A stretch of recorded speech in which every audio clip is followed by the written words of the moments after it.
오늘 수요 기도회는 금요 성령 기도회가 있는 주간이어서 말씀 후에 기도회를 조금 짧게 가지고 주기도로 기도회를 마치도록 하겠습니다. 예수님을 모르는 세상 사람들이 우리 예수 믿는 사람들을 흉볼 때 하는 말이 있습니다. 예수 믿는 사람들이 더하다라는 말입니다. 혹시 이런 말을 들어보신 적 있지 않습니까? 왜 그렇게 말하는 것일까요? 세상이 보기에도 예수님이 훌륭한 분이기 때문입니다. 우리는 유일하신 하나님을 믿지만 이 세상 사람들은 수많은 피조물을 앞세워서 자신들의 신으로 떠받들고는 합니다. 그런 존재들 가운데에도 종교, 인종은 달라도 동서고금을 막론하고 으뜸가는 4명의 성인이 있다고 합니다. 우리가 믿는 예수님도 그들에게는 인간으로 취급하여서 성인에 포함이 됐습니다. 4대 성인 중에 누가 있는지 혹시 아십니까? 예수님, 석가모니, 공자, 소크라테스. 제가 검색해서 가져왔습니다. 이 넷이 있는데 바로 이들을 우리가 이제 4대 성인이라고 부릅니다. 우리가 믿는 예수님은 믿지 않은 이들이 봐도 훌륭한 사람이라고 말합니다. 그렇게 훌륭한 예수님을 믿는다면은 그분 수준까지는 아니더라도 좀 비슷하게 흉내라도 낼 수는 있어야 하지 않느냐는 그 기대감이 있기 때문에 우리가 행동을 못하면 예수 믿는 사람들도 똑같네, 예수 믿는 사람이 어떻게 저럴 수 있냐라고 우리들에게 말합니다. 최근 뉴스를 뜨겁게 달구는 이슈 중에 하나는 해인사 이슈입니다. 이 해인사는 팔만대장경으로 알려진 경남 합천에 있는 해인사로 한국사 책에도 이름이 오르는 오랜 역사를 자랑하는 곳입니다. 기독교식으로 보면은 대한민국에 영향을 끼치는 여러 대형 교회와도 같다라고 볼 수 있습니다. 그런데 이곳에서 지금 성추문 스캔들 그리고 누구를 차기 주지로 세울 것이냐라는 권력 다툼으로 실제 싸움까지 일어났습니다. 그런데 제가 이 이야기를 지금 이 자리에서 왜 하는 것일까요? 불교도 사람들 손가락질 받으니 좋아서 이 이야기를 꺼내는 것이 아닙니다. 해인사 이슈의 그 인터넷 신문 기사를 제가 보았는데 밑에 댓글을 보니까 이런 댓글이 있었습니다. 길지도 않고 정말 짧아서 제가 읽어드리면은 좀 험한 말이긴 하지만 실제 내용이어서 제가 읽어드리겠습니다. 짧습니다.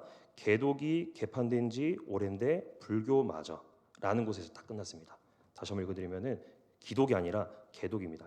개독이 개판된 지 오랜데 불교마저 이런 댓글이 있었습니다. 그러니까 교회에 관련된 이야기 하나도 없는데 거기에 이제 기독교를 언급하면서 그렇게 기독교 욕도 하면서 불교 욕도 그렇게 하고 있었던 것이죠. 이 댓글이 댓글 중에서도 꽤나 상단에 있었습니다. 그리고 이 댓글에 좋아요가 좀 몇 개 눌러져 있었던 걸 제가 확인했습니다. 누군가는 이 댓글에 공감을 한다라는 것을 좋아요로 표시를 하는 것이죠. 기독교를 개독교라고 부르는 것은 교회를 폄하하는 우리 한국식 은어입니다. 이것에 토를 달고 싶어도 너무나도 많은 교회에서 안 좋은 사건, 사고 소식이 들리니 말하지도 못합니다.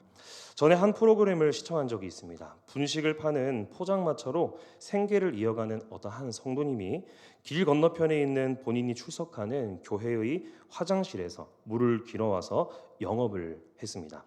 그런데 교회 교역자였는지 직원이었는지 거기까지는 정확히 기억이 안 나는데 교회 측의 어떤 사람이 신경질적인 태도를 보이면서 불편하게 여기다가 나중에는 거부를 하고 포장마차 주인인 교인이 한번 대차게 망신을 당했다라는 이야기를 보았습니다. 그 사람은 이제 그 주인은 곧이어 실족하게 됐습니다. 여러분이 이 포장마차 주인 사장님이었다면은 어떻게 하시겠습니까? 머릿속으로 뭐 여러 가지 생각이 들겠죠. 정말 당연하게도 이 포장마차 주인이었던 이 교인은 그 교회를 떠났습니다. 그러다 친절한 사람을 만나게 되어서 다른 곳에서 물을 공급받을 수 있게 됐다라고 합니다. 당연히 모든 교인이 그렇게 야박하지는 않을 것입니다. 그러나 세상은 이 한 사건을 두고두고 입에 올리며 교회의 흉을 보았을 것입니다. 세상에 속한 사람들은 예수 그리스도의 영적인 진리를 모릅니다. 그렇지만 예수를 믿는 사람이 더한다 이 말에는 이 조롱과 비방은 진리에 대한 어느 정도 약간의 지식은 알고 있다는 것을 우리는 생각해 볼 수 있습니다. 사실 세상 사람들의 이런 말은 예수님의 교훈과 어떤 의미에서는 맥락을 같이 하기 때문입니다. 예수님께서는 이렇게 말씀하셨습니다. 내가 너희를 사랑한 것 같이 너희도 서로 사랑하라. 너희가 서로 사랑하면 이로써 모든 사람이 너희가 내 제자인 줄 알리라라고 예수님께서 말씀하셨습니다. 예수님을 나의 구주로 믿고 또 주로 섬기는 그리스도인이라면 구원을 받은 자로서 예수님의 제자이며 또한 제자의 특징을 잘 나타낼 것입니다. 예수님은 신앙의 원리를 가르치셨습니다. 그 말씀을 통해서. 그리고 이러한 원리를 세상 사람들도 꽤나 잘 알고 있습니다. 그래서 그들은 교회의 허물을 발견하게 되면은 이내 조롱하기를 주저하지 않습니다. 우리는 무엇으로 우리가 제자임을 알 수가 있을까요? 예수님의 제자임을 보여주는 핵심적인 두 가지 증거가 있습니다. 하나는 제가 방금 읽어드렸던 요한복음에서 살펴본 사랑입니다. 또 다른 하나는 진리를 아는 것입니다. 예수님은 유대인들에게 말씀하시길 내 말에 거하면 참으로 내 제자가 되고 진리를 알지니 진리가 너희를 자유롭게 하리라 라고 말씀하셨습니다. 진리와 사랑은 복음에 담긴 핵심 원리입니다. 또 복음에 대한 핵심적인 증거이기도 합니다. 진리라 함은 하나님을 아는 것입니다. 그리고 자신이 부패한 죄인에게 구원의 은혜가 필요한 것과 그리스도만이 구원을 주신다는 것을 아는 것을 뜻합니다. 예수님은 이러한 진리를 아는 그리스도인을 자유롭게 하리라라고 말씀하셨습니다. 진리를 아는 자들에게는 자유롭게 되는 해방의 은혜를 베풀어 주시고 또한 그와 관련하여서 자유한 자가 누리는 특권을 부여합니다. 그 특권을 주는 진리로 인해서 누리는 해방과 자유함은 세 가지 의미가 있습니다. 먼저는 죄책에서 해방됨입니다. 하나님이 정죄하며 내리시는 진노 또 심판에서 해방이 됐고 도덕적 율법의 저주에서 해방이 됐음을 의미합니다. 더 이상 율법으로부터 매이지 않아도 되는 것입니다. 진리로 인한 자유 두 번째는 그리스도인이 세상의 지배자인 사탄의 결박과 지배에서 벗어난다라는 그 해방의 의미가 있습니다. 사탄이 계속하여서 우리를 실망케 하고 우리를 좌절케 하는 삶으로부터 우리가 벗어났다라는 것입니다. 진리로 인한 자유함의 세 번째 의미는 그리스도인이 해로운 고난에서 사망과 육체의 죽음의 무덤에서 영원한 정죄의 죽음에서 해방되었다라는 의미까지 포함하고 있습니다. 더 이상 우리는 영원한 곳에 죽어 살아갈 것 또 영원히 고난받으며 살 것으로부터 해방됐다라는 말입니다. 진리를 아는 자들은 앞서 말한 자유케 되는 해방의 은혜를 누리면서 또한 그들은 그로 인한 특권을 누리며 살아갑니다.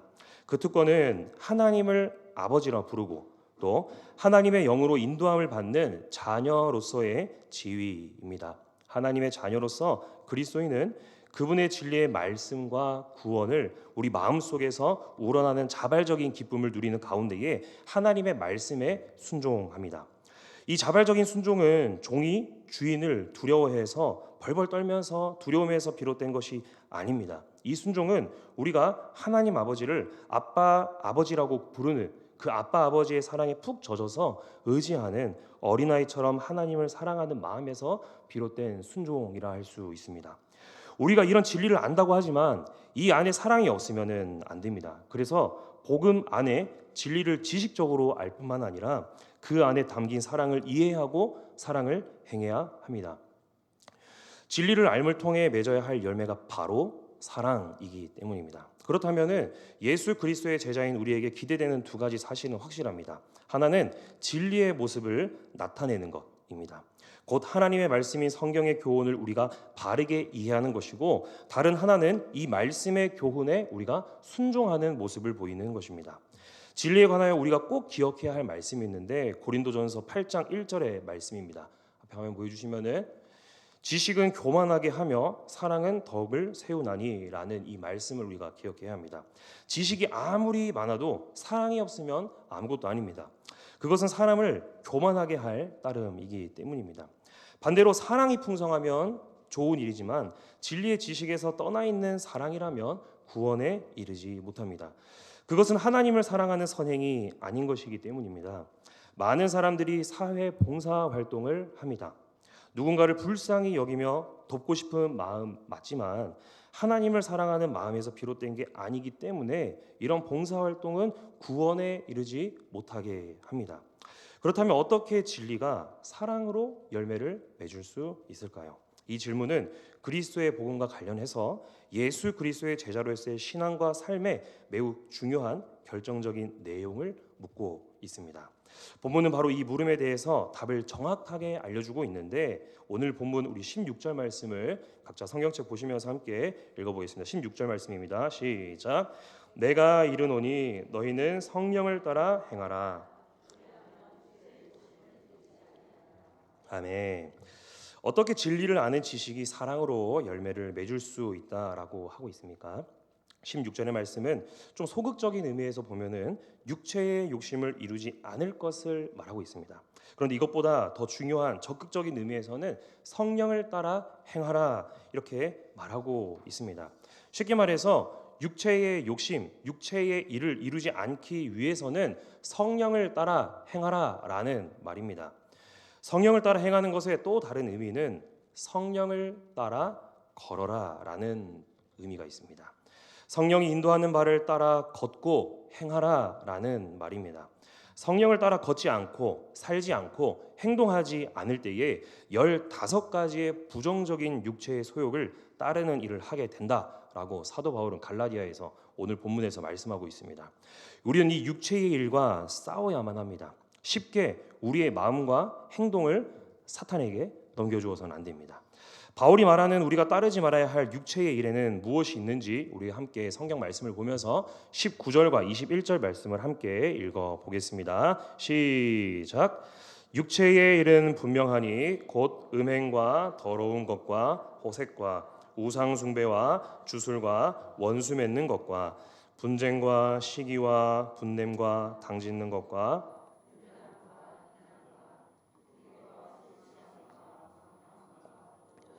같은 것들이라.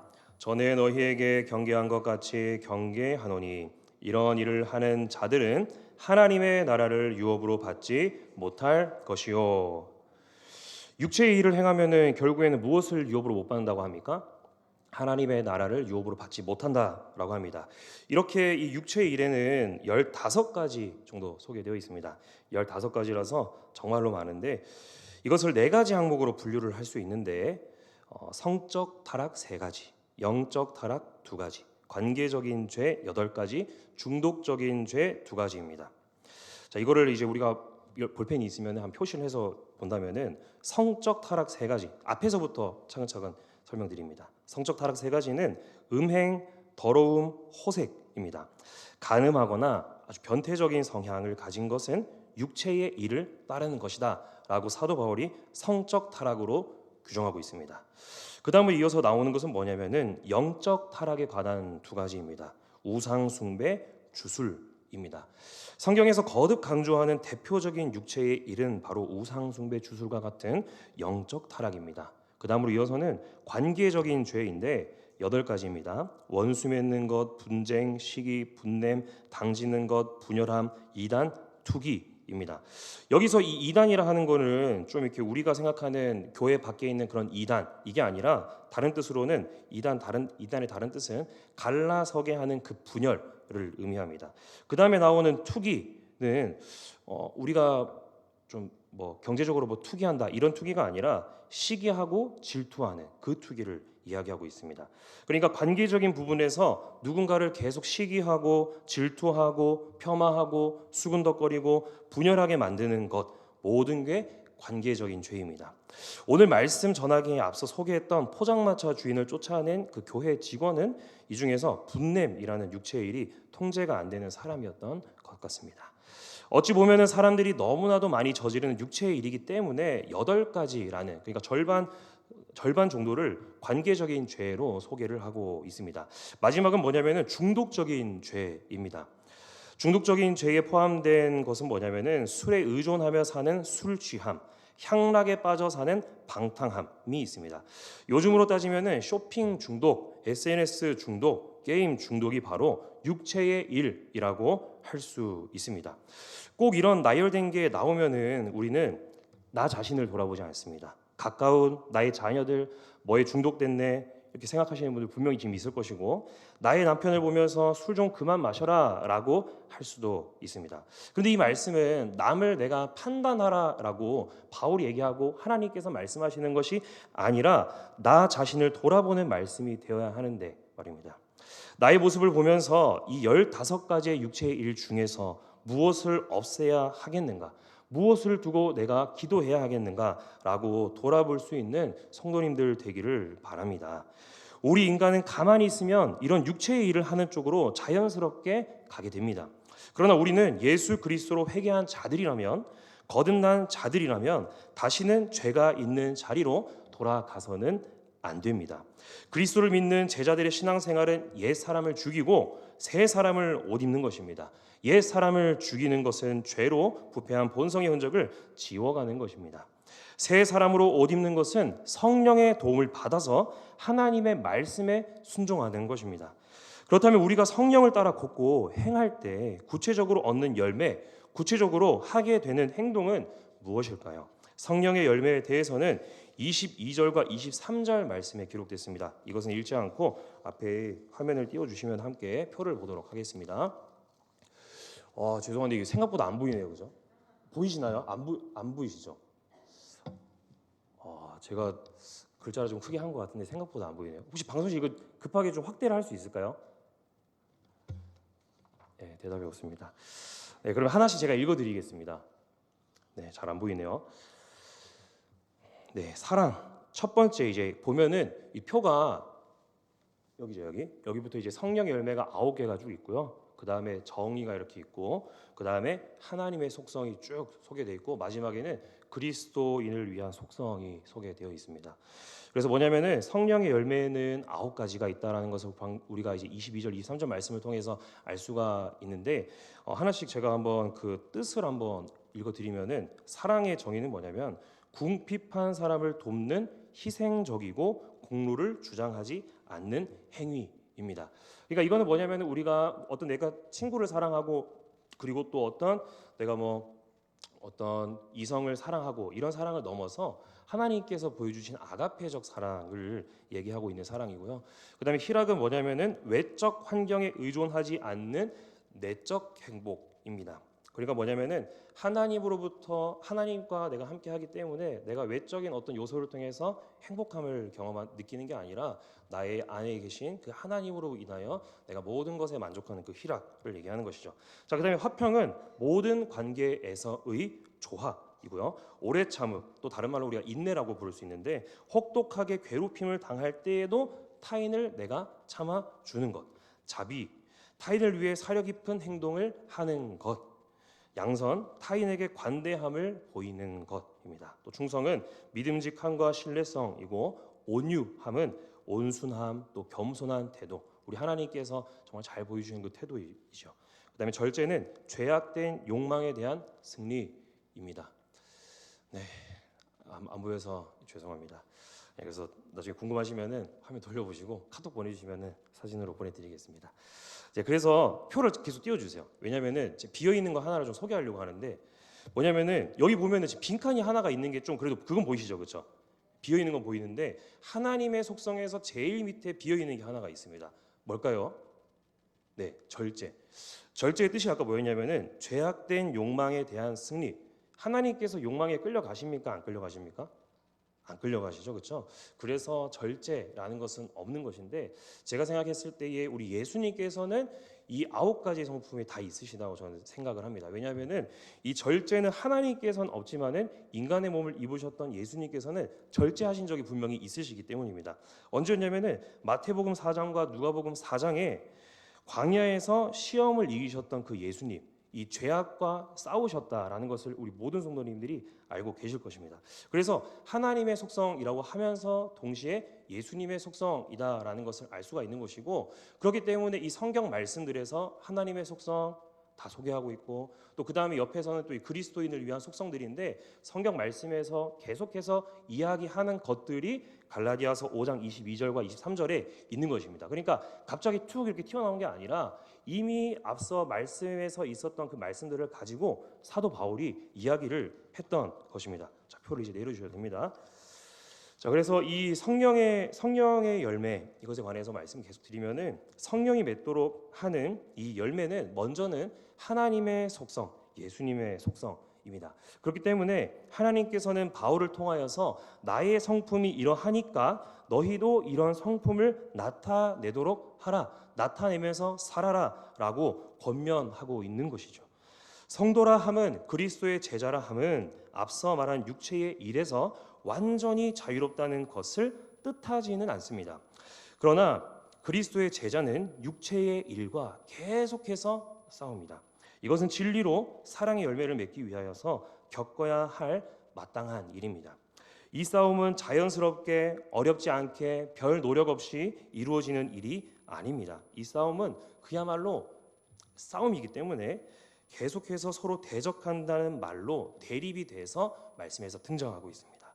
그렇기 때문에 성령의 일, 성령의 열심을 따라 살아갈 수 있도록 우리는 부단히 노력해야 합니다. 또 이 열매는 한 번에 9가지를 다 맺는 것도 아닙니다.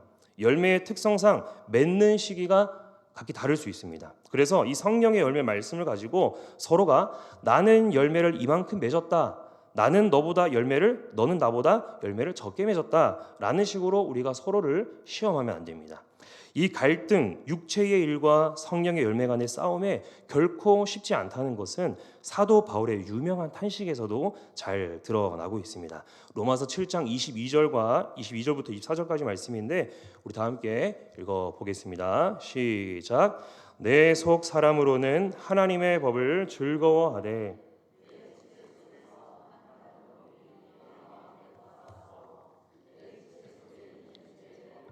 나를 사로잡는 것을 보는도다. 오라, 나는 곤고한 사람이로다. 이 사망의 몸에서 누가 나를 건져내랴. 아멘. 사람은 누구도 자신의 힘으로 죄의 법, 곧 육체의 소욕을 이겨낼 수 없습니다. 타락한 이후로 우리 인간은 곤고한 사람일 뿐입니다. 사망의 몸에서 건져낼 만한 그 대상에게 도움을 구하는 것 이외에는 우리가 이겨낼 방법이 없는 것입니다. 기독교 고전 중에서 존 버년이라는 작가가 기록한 철로 역정에는 이런 비유가 있습니다. 먼지 많은 방을 빗질하면 먼지가 방에 가득 찰 것입니다. 그러나 물을 뿌려서 빗질을 하면 먼지가 일어나지 않은 채 방을 깨끗이 청소할 수 있습니다. 여기서 방은 죄인을 가리킵니다. 그리고 빗질하는 사람은 율법을 상징합니다.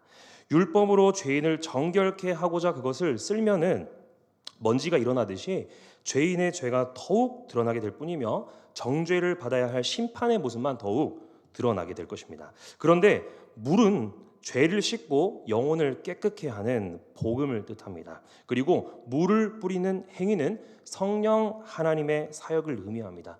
저자인 존 버년은 복음으로 성령 하나님이 역사하실 때 비로소 마음의 방이 깨끗해질 수 있음을 강조하고자 이런 비유를 글로 기록했습니다. 육체의 소욕과의 영적 싸움에서 승리하는 길은 그리스도이신 예수님의 속죄의 은혜를 믿는 것입니다. 로마서 8장 24절에서 바울이 말한 사망의 몸에서 건져낼 자를 찾는 이 곤고한 사람의 탄식은 최종적인 절망으로 끝나지 않습니다. 바로 다음 절인 25절에서는 그 반전을 이루고 있습니다. 앞에 화면 띄워주시면 우리 다 함께 마지막으로 한번 읽어보겠습니다. 시작. 우리 주 예수 그리스도로 말미암아 하나님께 감사하리로다. 그런즉 내 자신이 마음으로는 하나님의 법을, 육신으로는 죄의 법을 섬기노라. 아멘. 바울이 로마서에서 한 말은 죄의 용서를 받은 자의 확신을 토대로 육신의 정욕과의 거룩한 싸움을 이어나가는 것입니다. 성도는 이 세상에서 패배를 한다 해도 그 패배가 하나님의 자녀로서의 지위를 위협하지 않는다는 확신이 있습니다. 그 확신과 하나님의 은혜의 약속으로 인해서 결코 절망으로 끝이 나지 않습니다.